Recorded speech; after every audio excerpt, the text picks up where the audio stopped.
Now, the aluminum metal is extracted using the process of electrolysis due to the fact that it's very expensive and a very valuable metal.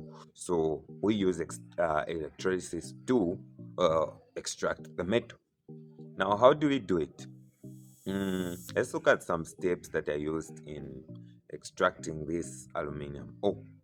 So, what we do is get this bauxite, the aluminum ore, and place it inside an electrolysis chamber. Now, what happens is that bauxite is an ore that has got a very high melting point. So, for you to be able to melt it, you would require very high amounts of heat, which otherwise would make the process more and more expensive. So, the alternative way that we do it is add a substance which is called cryolite during the reaction. Yeah, so we add the cryolite together with the bauxite, and what happens basically is that that cryolite reduces the melting point of the aluminum ore.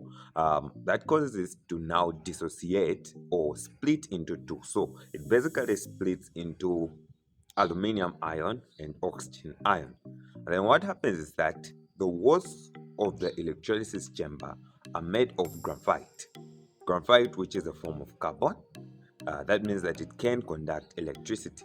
So when aluminium and oxygen dissociate, what happens is that the aluminium now attaches to the walls made of graphite, which are negatively charged, while the oxygen attaches to the positively charged part. And since it attaches to the positively charged part, and that is a form of carbon, which is graphite, what basically happens is that combustion begins to take place.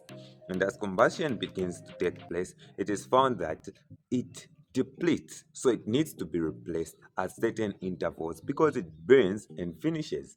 So from there now, the aluminium is now collected down there, and then yeah, you have your aluminium, your pure aluminium metal, and that's how basically aluminium is extracted from its ore.